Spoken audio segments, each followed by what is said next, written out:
Hi guys, this is our first YouTube video, so we're going to review for the test that you have on Thursday. Today's Monday, and I'm going to go ahead and post this today. That way it also gives you a review of how to do reflexive. But first of all, let's just go over how the test is going to be set up. And let's go ahead and get my markers here. All right, so the first thing will be like usual, the vocab. So we have the travel vocab numbers 1 through 10. It's going to be fill in the blank. There will be a word bank, and I think there's more words in the word bank than there are blanks. The sentences are in Spanish. Remember, when all else fails, write down the definitions for the word bank. That will at least get you half credit if those are right. Okay, so 1 through 10, just like we've been doing all year. Now, 11 through 15, that's going to be the commands. Read the directions carefully.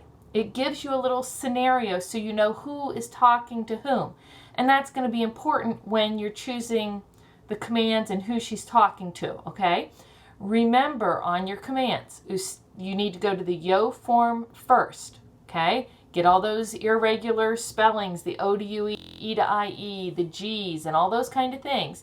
Then swap the ending. AR verbs, use E for usted, EN for ustedes. ER and IR verbs will use A for usted and AN for ustedes. Don't forget about the ones that end in CAR, change them to QU. GAR, change them to GU. And Z changes to C, which I think empezar is probably the only one you might have that'll have to do that.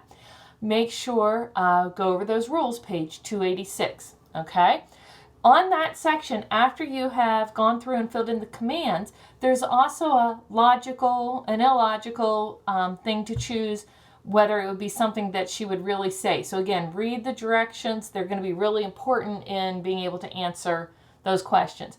All right, we talked about the other day in our Zoom conference, por and para, really difficult concepts at this point.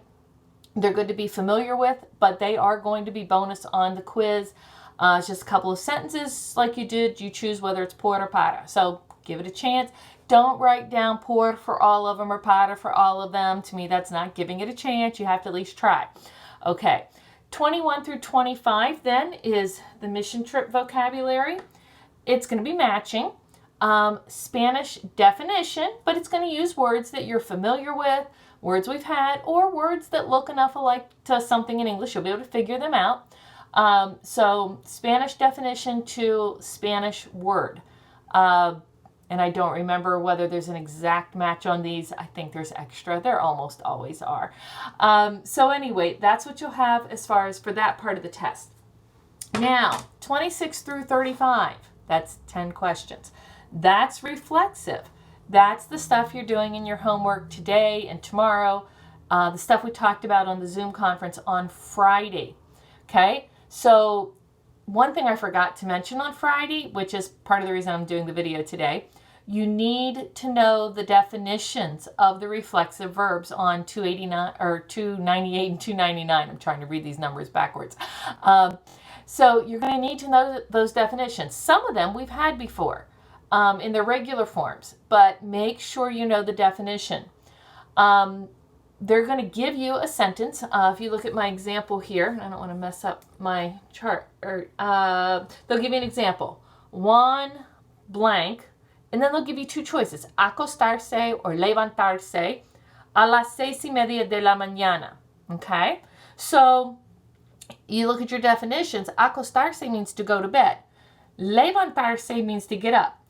A las 6:30 de la mañana, at 6:30 in the morning.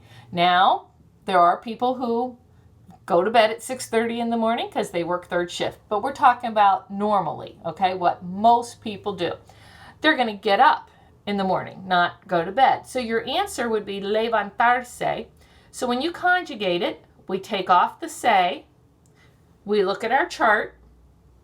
What's my subject? Juan. Okay, well, he is matching up with say, so we still use say in this case. Say, then conjugate the verb levanta. Okay, so say levanta. Now, if my subject were yo instead of Juan, I would find where yo is on my chart. Me levanto, because I need to conjugate it in the yo form. All right?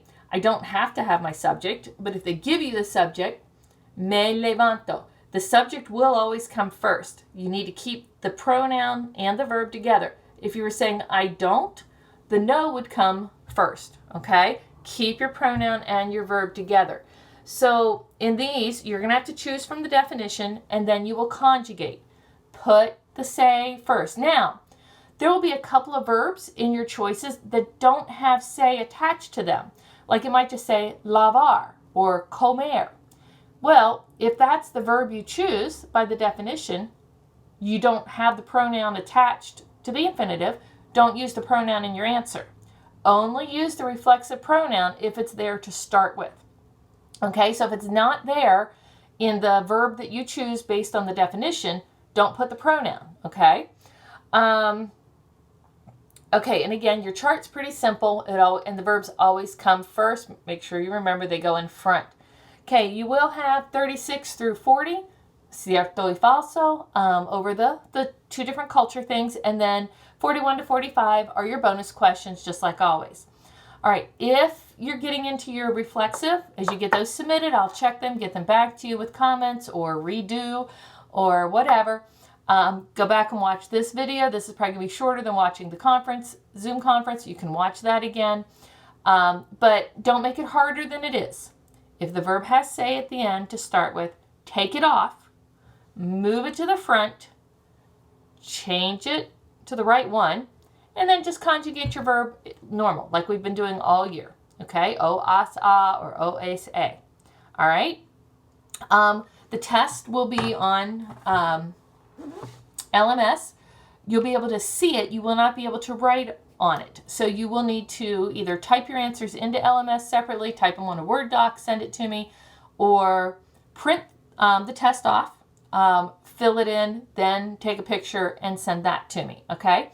Remember, if at all possible, which might be a little bit hard, if you type your answers in, if you take a picture of handwritten copy of it, or write your answers on notebook paper and do it, your parent is supposed to sign that they saw you do it because it is a test, no help, okay? You guys are on your honor system. I trust you to do that, but I know it puts temptation in your way. But you guys have got this. It's not complicated.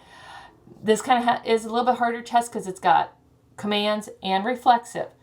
Keep your rules straight. Do one section at a time.